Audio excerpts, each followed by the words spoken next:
caballeros, tengan todos ustedes muy buenos días. Bienvenidos al Salón de Grados de la Universidad Nacional de Córdoba, donde a continuación damos inicio al acto en el que se hará entrega del título de doctor honoris causa de esta universidad al doctor Martín Uribe Echevarría. Preside este acto el rector de la Universidad Nacional de Córdoba, Magíster John Boretto. Lo acompañan la decana de la Facultad de Ciencias Económicas, doctora Catalina Alberto, el secretario general de esta universidad, ingeniero Daniel Lago, el vicedecano de la Facultad de Ciencias Económicas, doctor Ricardo Descalzi, la directora de la Escuela de Graduados de la Facultad de Ciencias Económicas, doctora María Luisa Recalde, el profesor titular de Economía Monetaria de la Facultad de Ciencias Económicas, doctor Ángel Enrique Neder. Se encuentran presentes autoridades de la Universidad Nacional de Córdoba, autoridades de universidades de Córdoba, autoridades y miembros de la Facultad de Ciencias Económicas, autoridades de los colegios y consejos profesionales, familiares de nuestro homenajeado, docentes, no docentes, investigadores, estudiantes e invitados especiales. A continuación, el doctor Enrique Neder nos presenta a nuestro homenajeado.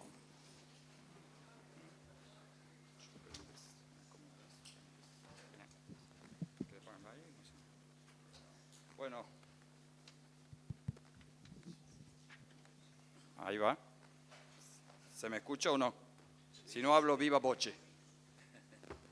Bueno, gracias a todos por estar aquí presentes, nuestro rector, demás autoridades.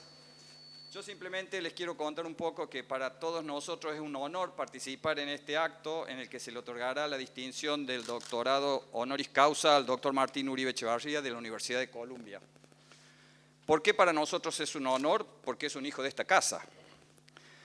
Martín Uribe nació en la ciudad de Córdoba, Argentina, el 18 de febrero de 1964. Cursó sus estudios primarios en la Escuela Nacional número 187, Emilio Olmos, todos sabemos lo que es hoy, y secundarios en el Instituto Ramón García Martínez, ambos de la ciudad de Córdoba. A los 18 años ingresó a nuestra Facultad de Ciencias Económicas, graduándose de licenciado en Economía en el año 1986, y en 1989 viajó a Estados Unidos para comenzar su doctorado en la Universidad de Chicago. Su padre, Agustín Uribe Echevarría, y su madre, Delia Neumann, a quien tenemos hoy presente acá, lo cual a mí me da muchísimo gusto, fueron también egresados de nuestra universidad en la Facultad de Ciencias Médicas. Martín es doctor en Economía por la Universidad de Chicago, título que obtuvo en el año 94. Es máster en Economía por el Centro de Estudios Macroeconómicos de Argentina, título que obtuvo en el 89, y como ya dije, el de licenciado en Economía de nuestra Universidad Nacional de Córdoba en el año 1986. Actualmente se desempeña como profesor titular de Economía en la Universidad de Columbia, en Nueva York, y es desde 2008 investigador asociado del National Bureau of Economic Research, y desde 2021 editor jefe del Journal of International Economics. Con anterioridad, el doctor Uribe enseñó en las universidades de Duke entre 2003 y 2008 y en Pensilvania entre 1998 y 2003, y fue economista de la División de Finanzas Internacionales de la Junta de Gobernadores de la Reserva Federal de los Estados Unidos entre 1994 y 1998. También se desempeñó como editor asociado de importantísimas revistas especializadas, por ejemplo, el Journal of Money, Credit and Banking, el Journal of International Economics, la International Economic Review, y como asesor editorial del Canadian Journal of Economics y de la revista Moneda y Crédito de España. También es miembro de la Econometric Society. Y a propósito de esta asociación, a propósito de la econométrica, justamente lo estábamos hablando en el café antes con Steffi y con Martín, recuerdo cuando después de varios años de haberlo visto en nuestra facultad, volví a encontrarlo en Tucumán, y en esa reunión de la econométrica latinoamericana junto con Steffi, Recuerdo la cara de sorpresa de ambos cuando el gobernador de esa provincia, después de dar unas palabras bastante solemnes, monta un show con guitarra en mano. Todos se imaginan de quién estoy hablando. Bueno, volvamos un poquito más a lo más serio, pero lindos recuerdos igual. El principal campo de investigación de Martín Uribe es la economía internacional y monetaria. Sus trabajos de investigación se concentran en el diseño y evaluación de políticas monetarias, cambiarias y fiscales para la estabilización macroeconómica en países emergentes y desarrollados. Además, su labor investigativa abarca también el estudio de las fuentes y los mecanismos de propagación de los ciclos económicos. Ha realizado una grandísima cantidad de aportes académicos, los cuales han sido publicados en revistas especializadas, tales como The American Economic Review, el Journal of Political Economy, Econométrica y Review of Economic Studies, y ha recibido el apoyo financiero también de la National Science Foundation. Profesores de nuestra Casa de Altos Estudios, como así también nuestros alumnos, hemos sido beneficiados con los conocimientos aprendidos en su libro Open Economy Macroeconomics, escrito en coautoría con Steffi Schmidt-Grohe, y eso fue publicado en el año 2017 por la Princeton University Press. Y el más reciente, el International Macroeconomics, A Modern Approach, también en coautoría con Steffi, pero también nada más y nada menos que con Michael Woodford, colega suyo en la Universidad de Columbia. Martín Uribe ha recibido una gran cantidad de distinciones alrededor del mundo y es uno de los economistas argentinos más influyentes en términos de investigación y análisis a nivel mundial. Finalmente, quiero destacar algunas cualidades personales de Martín y elementos que lo distinguen como una persona de bien. Siempre tuvo para con sus compañeros en su momento de cursado en nuestra facultad una marcada solidaridad.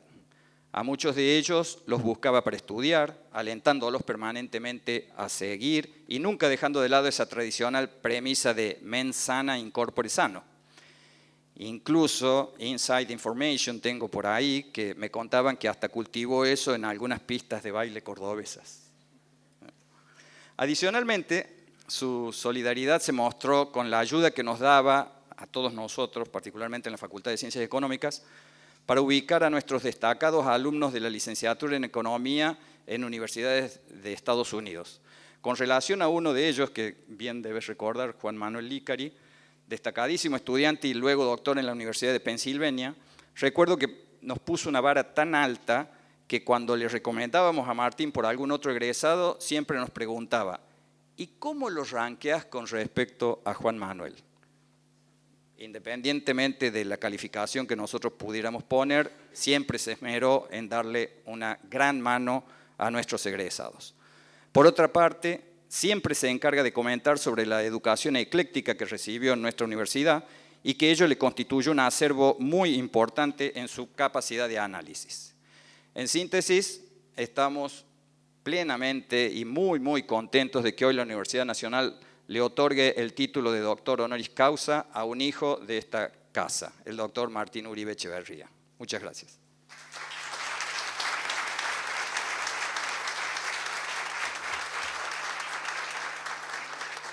Muchas gracias por sus palabras, doctor Neder. Invitamos a continuación al rector de la Universidad Nacional de Córdoba, John Boretto, a realizar la entrega del diploma que acredita al doctor Martín Uribe Echeverría como doctor honoris causa de la Universidad Nacional de Córdoba.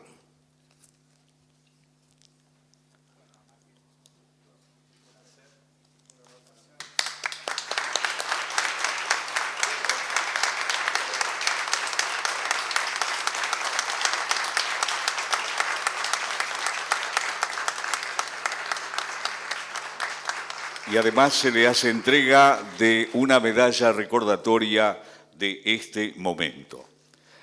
A continuación, invitamos a nuestro homenajeado a brindar su conferencia titulada Macroeconomía y Estado.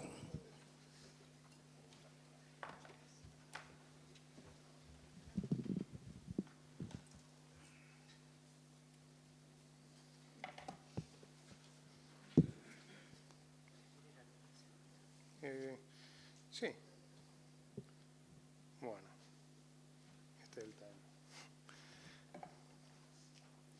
Bueno, es autoridades de la Universidad Nacional de Córdoba, autoridades de la Facultad de Ciencias Económicas, de otras facultades, de círculos, de profesionales,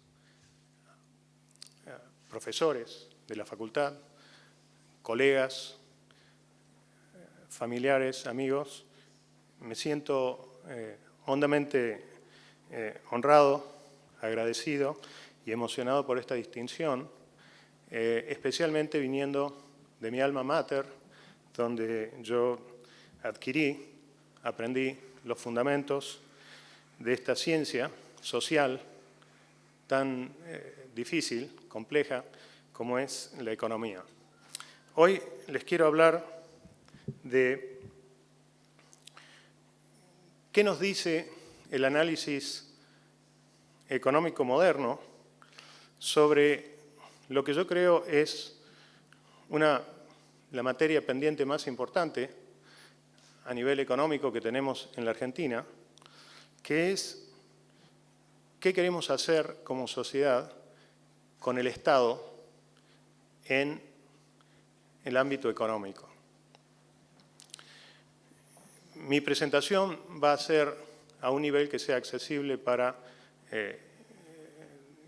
individuos, asistentes que no estén familiarizados o que no tengan entrenamiento técnico en economía. Y lo que puedo decir es que ha habido una convergencia de todas las líneas de pensamiento económico que obviamente tienen matices y diferencias en lo que hace al rol del Estado en la economía, pero han habido convergencias que yo llamaría fundamentales y que nos informan sobre cuáles son los dilemas que enfrenta nuestro país. Y estas son, creo, las dos convergencias a las que me quiero referir hoy. La primera tiene que ver con la admisión de que el sistema de mercado es un mecanismo irreemplazable para la asignación y la distribución de recursos, irreemplazable e irreplicable. Muchos países en diferentes momentos del tiempo han tratado de reemplazar el sistema de mercado como mecanismo de asignación de recursos y han fracasado estrepitosamente, en algunas ocasiones con hambrunas muy importantes. El sistema de mercado es una creación espontánea, social. No fue creado ni por los economistas, ni por los contadores, ni por los juristas, ni por los académicos, ni por los empresarios, ni por los trabajadores.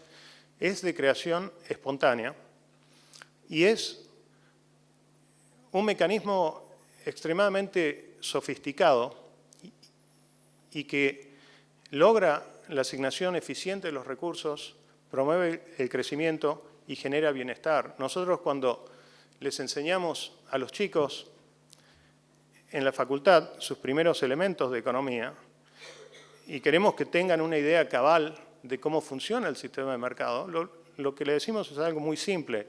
Es, bueno, cuando ustedes tengan un contacto con el mercado, aunque sea el más simple, piensen en lo sofisticado de ese fenómeno. Por ejemplo, piensen en la situación simple de desayunar en un bar, 2 medialunas con un café con leche y leer las noticias en el celular. Para que eso ocurra, cientos de pequeñas transacciones económicas se tienen que dar todas al mismo tiempo y sincronizadamente para que ese fenómeno pueda ocurrir. Por ejemplo, un panadero se tiene que haber levantado ese día a las 2 de la mañana a hornear esas 2 medialunas. Una persona que tiene una camioneta se tiene que haber levantado a las 4 de la mañana para estar a las 4:30 en la panadería para traer las medialunas al bar. El dueño del bar se tuvo que haber levantado a las 5 de la mañana para entrar al bar a las 6, calefaccionarlo si es invierno, refrigerarlo si es verano. Un grupo enorme de periodistas se tuvo que haber pasado la noche entera tipeando noticias en un portal de noticias para que estén listas a las 7 de la mañana para que la persona que disfruta del desayuno pueda leerlas. Y todo esto se realiza en forma impersonal, en forma descentralizada. No hay un director de orquesta que le diga al periodista que haga lo que tenga que hacer o al panadero. Está todo coordinado por lo que se llama el sistema de precios. Vale decir, la medialuna tiene un precio que hace que el panadero tenga incentivos para producir esas dos medialunas. No lo hace porque ame al cliente, quizás ni lo conoce al cliente, quizás tenga amor por su profesión, el amor y la caridad son elementos fundamentales del sistema de mercado, pero lo hace fundamentalmente porque de eso se gana la vida. Lo mismo que el señor que transporta las medialunas, lo mismo que los periodistas, hay un precio que hace que tengan incentivos a hacer lo que hacen para ganarse el pan.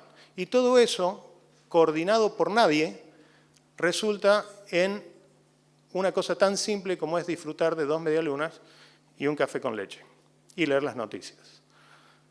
Lo que el análisis económico de diferentes vertientes, algunas originadas en el socialismo, otras en el liberalismo, a lo que han convergido es a admitir que este sistema tan sofisticado, tan delicado de mercado, tiene que ser protegido. Y el Estado ahí cumple un rol, que es proteger a ese sistema de mercado.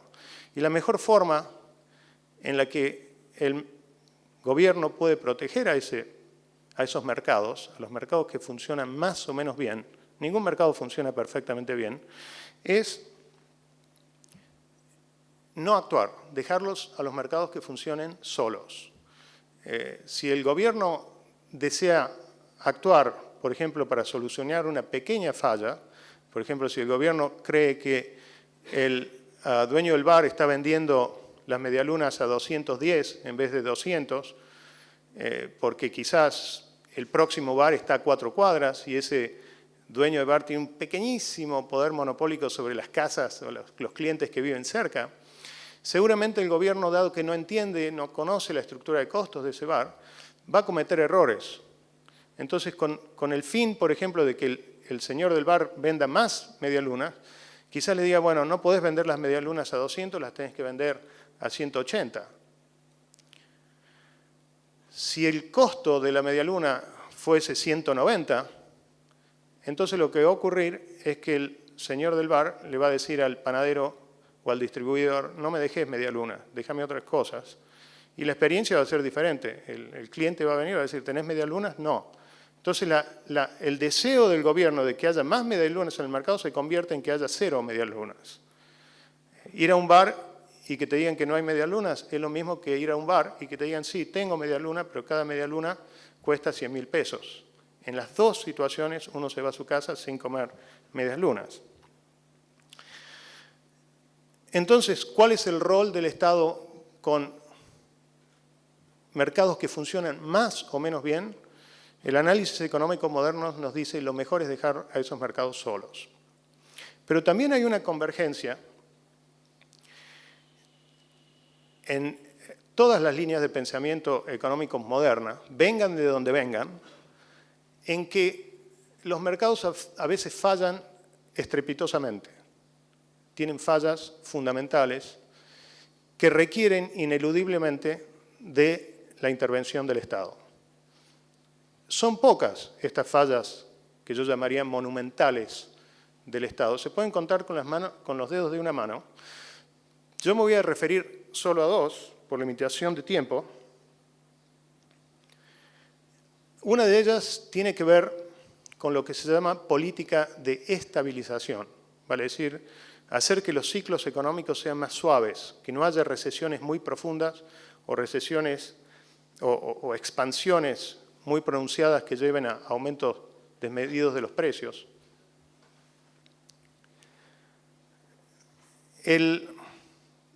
¿Cuál es la falla ahí que tiene el mercado? Bueno, la falla que tiene el mercado es que en situaciones extremas, de recesiones, por ejemplo, los precios no se ajustan a la velocidad que se deberían ajustar. Les voy a dar un ejemplo viejo, hay ejemplos más modernos, pero les voy a dar un ejemplo viejo porque es un ejemplo emblemático que fue bisagra en lo que se llama la teoría de la política económica, que fue la Gran Depresión de los años 30, de 1930. Ustedes saben que en esa época un cuarto de la fuerza laboral del mundo, realmente, porque la Gran Depresión afectó no solamente a Norteamérica, afectó también a Europa, a nuestro país lo afectó grandemente. Un cuarto de la población, de la fuerza laboral estaba desempleada. Vale, es decir, usted iba a una cuadra, contaba 1, 2, 3, la cuarta casa tenía a su jefe de familia sin trabajo y a esa familia virtualmente, casi literalmente, muriéndose de hambre. Ahora, uno podría decir, con toda esta gente que salía a buscar trabajo, la forma en la que los precios se adecuarían a eso sería que el salario caiga un poquito y que los que tienen trabajo sacrifiquen un poco de salario, pero por lo menos que los que no tienen trabajo consigan trabajo. Sin embargo, ese no fue el ajuste que veíamos en los años 30. Si ustedes miran los datos de la época, el precio de los bienes que venden las empresas, ¿cierto? Si vendés medialunas, vendés ropa, etc., el precio de esos bienes cayó un 25%, o sea, una deflación enorme del 25%, y el precio del salario, el salario del trabajador, cayó solamente un 8%. Por lo tanto, el salario real, el costo laboral para las firmas, subió alrededor de un 17%. Entonces, las firmas en esa época cerraban y se iban en bancarrota a diestra y siniestra porque justamente se les caía el precio de los bienes que vendían, pero el salario les quedaba demasiado alto. ¿Qué hizo el gobierno en esa época? ¿Cuál era el estado de cosas en términos de entender la política monetaria? Bueno, algunos países ni siquiera tenían Banco Central, en el 29, en el 30, en el 33. Por ejemplo, nuestro país no tenía Banco Central. Algunos países tenían bancos centrales, pero la visión que tenían los hacedores de política en esa época era que había que tener una posición prescindente, que los bancos centrales tenían que garantizar estabilidad en promedio, ¿cierto? Que haya baja inflación en promedio y que cuando haya recesiones o recalentamientos de la economía, los mercados se encargarían de solucionar todo. Bueno, los mercados no podían solucionar todo y entonces en este tipo de situaciones como las que les describí, si el gobierno es prescindente, las recesiones se hacen aún más grandes, más exacerbadas. Ese fue un caso paradigmático en el sentido de que cambió totalmente la forma de hacer política monetaria. En esa época los bancos centrales tenían éxito en garantizar que la inflación sea baja, pero dejaban la puerta abierta a estas situaciones de enormes recesiones, enormes contracciones económicas y también enormes recalentamientos de la economía. Vale decir, garantizaban baja inflación en promedio, pero a costa de ciclos económicos demasiado pronunciados. La Gran Depresión fue un caso especial de una enorme reducción del nivel de bienestar de la gente. A partir de ese momento, los bancos centrales, algunos países que no tenían banco central, crearon sus bancos centrales. Por ejemplo, nuestro país creó, no por casualidad, su banco central en el año 1935. Otros que ya tenían bancos centrales y los nuevos bancos centrales adoptaron una posición proactiva con lo que se llama un mandato dual. Vale decir, a partir del 30, de la Gran Depresión del 30, paulatinamente los bancos empezaron a tener dos mandatos, vale decir, dos objetivos.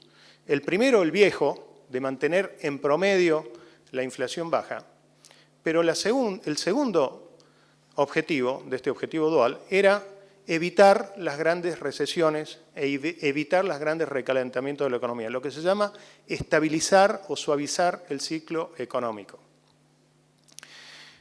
Los gobiernos que hicieron bien las cosas siempre respetaron estos dos mandatos, ¿cierto? Por ejemplo, durante una gran recesión, tener una política monetaria relajada, vale decir, aumentar la cantidad de dinero, bajar los tipos de interés, pero luego cuando se termina la recesión y la economía se empieza a recalentar, tener la responsabilidad de hacer lo contrario, vale decir, rebobinar y hacer a la política monetaria más contractiva y a los tipos de interés más altos. Nuestro país, lamentablemente, se olvidó de ese primer mandato, el viejo mandato de mantener la tasa de inflación baja en promedio, y rápidamente, prácticamente desde su creación, se tornó una fuente de financiamiento para el Tesoro, y ese primer mandato de estabilidad de precios quedó relegado. Nuestro país, no con este gobierno ni con gobiernos anteriores, en toda su historia, desde que tiene un Banco Central, ha sido un país de alta inflación. Entonces, volvemos a la misma pregunta, ¿qué rol queremos para nuestro Estado? Si ustedes abren los diarios hoy, estamos a las vísperas de una elección, van a ver propuestas polares. Por ejemplo, una propuesta es eliminar el Banco Central y pasar a tener como Banco Central a un Banco Central extranjero. Bueno, el análisis económico que yo les acabo de decir, lo que nos dice es, eso muy probablemente nos lleve a tener una baja inflación, vale decir, a tener éxito en tener una baja inflación, pero vamos a volver a los años 30 en el sentido de que si nosotros no hacemos nuestra propia política monetaria, vamos a estar expuestos a tener grandes fluctuaciones, grandes recesiones y grandes recalentamientos de la economía, exactamente como lo teníamos en los años 30. En el otro extremo, si ustedes hablan en los diarios, van a ver visiones de la economía donde dicen, bueno, no, la inflación no es necesariamente porque se abusa de la emisión monetaria, la inflación es multicausal y puede ser quizás causada por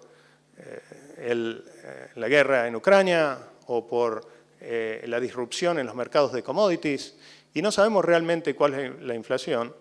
Bueno, el análisis económico es extremadamente caudaloso en establecer que cuando la inflación es del 100%, la gran mayoría de la inflación no es multicausal, sino provocada por abusos en el uso de la política monetaria, especialmente en la emisión de dinero. Entonces, quizás el camino esté por el medio y sea mantener nuestro Banco Central, pero recordar ese mandato dual y responsable de tratar de suavizar, ser proactivo en suavizar el ciclo económico, pero manteniendo la baja inflación. Entonces, esa yo creo que es una situación en la que hay una gran falla del mercado, requiere la participación del gobierno, pero una participación errónea del gobierno puede causar más mal que bien. Por ejemplo, la alta inflación, ustedes saben, afecta más de todo a los bolsillos de los hogares más pobres, que no pueden refugiarse ni en el dólar ni en los plazos fijos, pero también distorsiona al sistema de mercado que yo les decía antes, porque cuando tenés una inflación del 100%, uno no sabe si un producto está caro o barato. Entonces, ese sofisticado sistema de señales, que es el sistema de precios, deja de cumplir su rol. Y por lo tanto, empezamos a estar desorientados en cómo asignar los recursos eficientemente. O sea que el daño de la alta inflación es un daño enorme y yo creo que esa es una de las materias pendientes que tenemos los argentinos en decidir qué rol le queremos dar al Estado en el quehacer económico. Voy a cerrar con otra de las grandes fallas del mercado, que yo creo es la más grande de todas las fallas del mercado, la podríamos llamar la madre de todas las fallas del mercado, y es que el mercado deja a la población preadulta, a los chicos, a los adolescentes, librados a su suerte. ¿Qué quiere decir eso? Eso significa que ni usted ni yo elegimos dónde nacer. Nos toca en suerte. Un chiquito que nace con mala suerte, por ejemplo, en un hogar pobre que no tiene los medios para brindarle educación, o un chiquito que nace con aún más mala suerte, en un hogar tan pobre que no le puede brindar ni educación adecuada ni estabilidad alimentaria o abrigo o refugio, o un chiquito que nace con aún más mala suerte, en un hogar muy pobre y además disfuncional, donde quizás el padre es un pegador, la madre pobrecita quizás lo tuvo en su adolescencia y ella misma fue abusada. Bueno, ese chiquito va a faltarle un enorme grado de felicidad. O sea, va a tener una vida infeliz, va a estar privado de la felicidad. Y el mercado no tiene forma de darle una mano. Y la pregunta es, ¿por qué el mercado no le puede dar una mano? El mercado nos da manos, cuando tenemos mala suerte, el mercado nos da una mano todos los días. Por ejemplo, se nos pincha una goma a las 2 de la mañana en un lugar oscuro y nosotros llamamos a un servicio de grúa que nos rescate. Ahí es el mercado que nos está dando una mano. Tuvimos mala suerte y el mercado nos está dando una mano. ¿Por qué el mercado a estos chiquitos que tuvieron mala suerte no les puede dar una mano de la misma forma? Por ejemplo, pensemos en una forma en la que el mercado les podría dar una mano. Por ejemplo, una compañía de seguros podría ser, que diga, bueno, yo voy a arbitrar todos los recursos que sean necesarios para que este chiquito tenga lo básico para ser un miembro pleno de nuestra sociedad. Educación, salud, alimentación, quizás hasta afecto.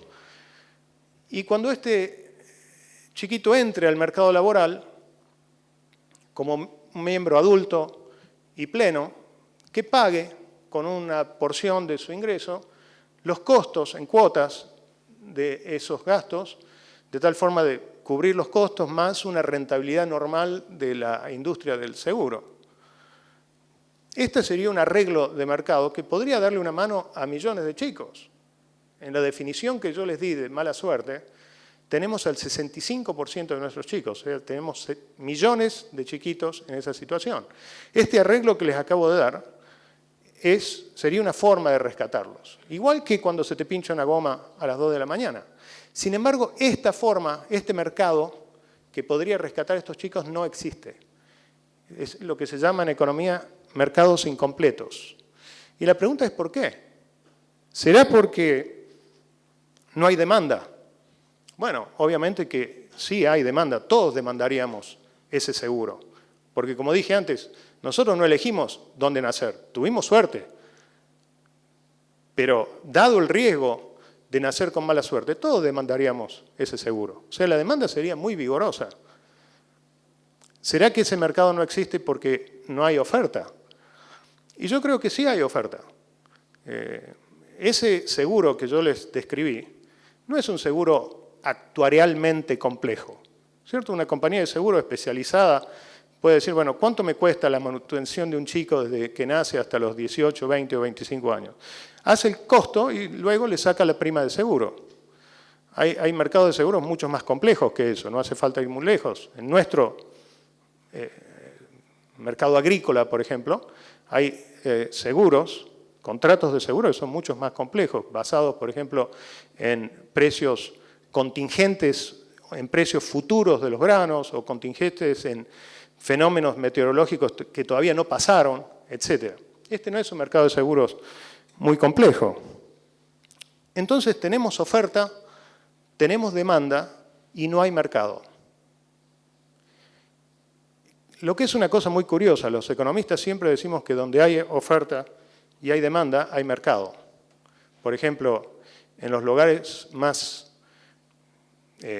inesperados hay mercados. Usted va, por ejemplo, a una cárcel, hay estudios documentados, y no hace falta que yo le diga que hay estudios, todos lo sabemos, que en las cárceles hay mercado para todo. Todas cosas, ítems que están prohibidos en las cárceles, uno los puede conseguir, desde llamadas en celulares hasta cigarrillos, etc. ¿Por qué? Porque hay demanda y hay oferta. Acá también tenemos un mercado que tiene demanda y tiene oferta, y sin embargo el mercado no existe.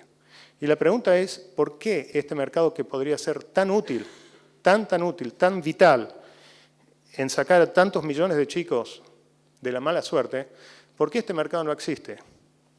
Y la razón es una razón tonta, de perogrullo, yo diría, y es que esos contratos de seguros no se pueden hacer cumplir ante la ley.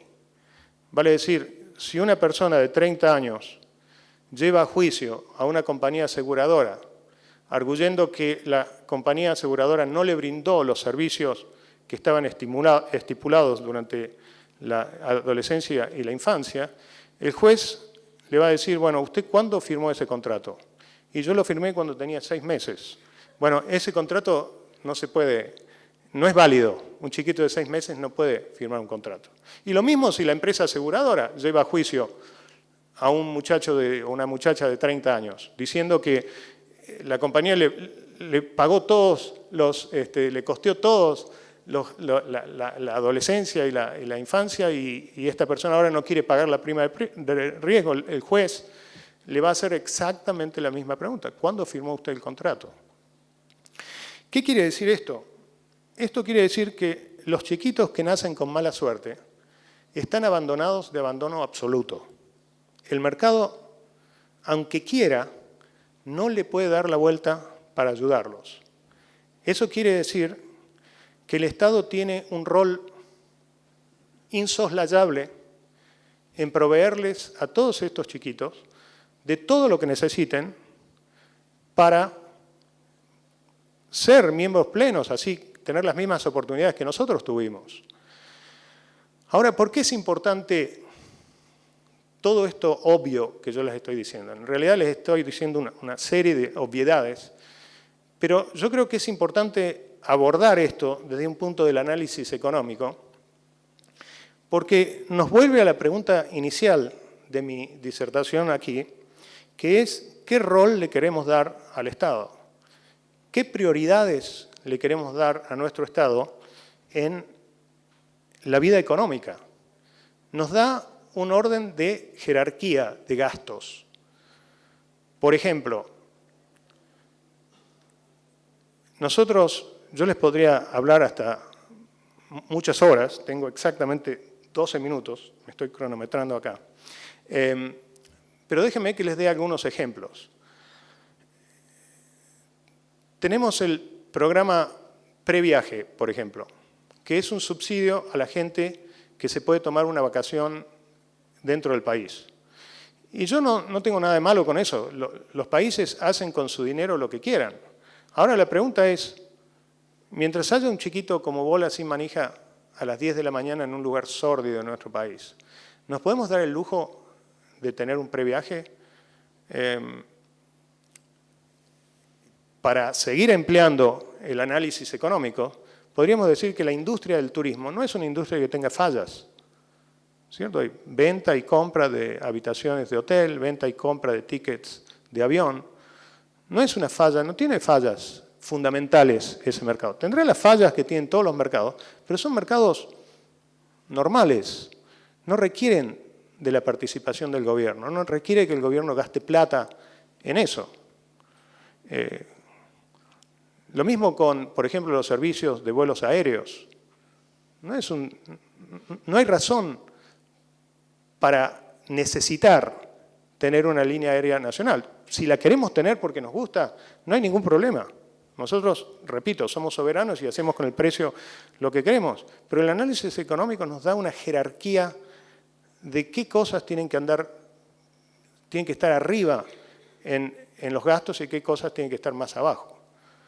Hay un principio en finanzas públicas, que es una rama de la economía, que dice que cuando hay una falla del mercado que requiere la participación del Estado, el Estado tiene que actuar lo más directamente posible sobre esa falla, no ir por afuera, indirectamente. ¿Y cuál es el ámbito nacional, el ámbito natural para ayudar a estos chicos? Bueno, donde estos chicos viven. ¿cierto? El ámbito primordial sería la escuela, ¿cierto? Entonces, este análisis económico nos diría, bueno, en lo más alto de la jerarquía tendría que tener escuelas públicas de excelencia, donde los chicos tengan doble escolaridad, que lleguen temprano a la escuela, que se van tarde, que tengan 3 comidas calientes, que se los mate con matemática, historia, deportes. También los chicos viven entre la escuela y la casa. Eso nos trae a otro tema fundamental, especialmente para estas elecciones, es un tema central, que es el tema que yo creo que se ha planteado erróneamente, de si planes sí o planes no. Yo creo que ese tema, así como está planteado erróneamente, porque la forma de plantearlo desde el análisis económico debería ser planes buenos sí, planes malos no. No decir planes sí o planes no. Por ejemplo, la asignación universal por hijo es en principio un buen plan, porque puede ayudar a estos chicos exactamente en esa transición entre ir de la escuela a la casa y de la casa a la escuela, dándole directamente a sus padres ayuda, especialmente si esa ayuda está condicionada. La asignación universal por hijo se relajó un poco durante el COVID, pero en general es un buen plan, se podría condicionar más, por ejemplo, condicionar más, acentuar la condicionalidad en que los chicos vayan a la escuela, en que se vacunen, en que vean a un médico anualmente, etcétera, etcétera. Pero ese es un buen plan, habría que mejorarlo. Hay otros planes que son malos planes. Por ejemplo, el plan potenciar trabajo es un mal plan, así como está estipulado ahora, porque es un subsidio a una persona adulta en forma indefinida. También tenemos que aplicar el análisis económico. ¿Hay una falla en el mercado de trabajo? Y la respuesta es no, especialmente si se tiene en cuenta lo regulado que está el mercado de trabajo. Algo más útil, especialmente para esa gente, los adultos que pierden su trabajo, sería convertir a eso, y hay propuestas, yo estoy de acuerdo con eso, en convertir al plan potenciar trabajo en un programa de desempleo, donde las personas adultas que tienen la mala suerte de perder su empleo tengan un reemplazo de su sueldo por un número finito de semanas, digamos 7, 8 semanas, al cabo del cual el subsidio se interrumpe. Bueno, yo no los quiero agobiar con más ejemplos, pero yo creo que el punto está, creo, desarrollado, y es que tratar de aplicar el análisis económico para entender los problemas económicos que enfrentamos, lo que nos da es un orden de prioridades, ¿cierto? Vuelvo a la pregunta inicial de qué rol queremos darle a nuestro Estado en la vida económica. Yo creo que si nosotros nos reformulamos esas prioridades, nuestro país puede rápidamente tomar ventaja del enorme capital humano que estamos desperdiciando con estos 65% de chiquitos a los que no les estamos dando lo que necesitan. Y si solucionamos eso, rápidamente nuestro país se puede poner en un sendero de crecimiento virtuoso, donde haya más bienestar y más felicidad, especialmente para la gente que nace con mala suerte. Muchísimas gracias.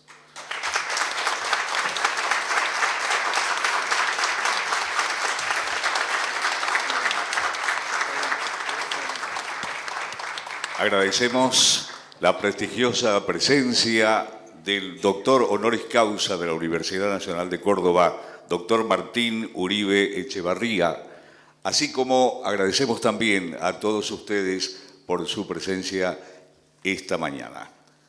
Nos despide el himno universitario Gaudeamus Igitur.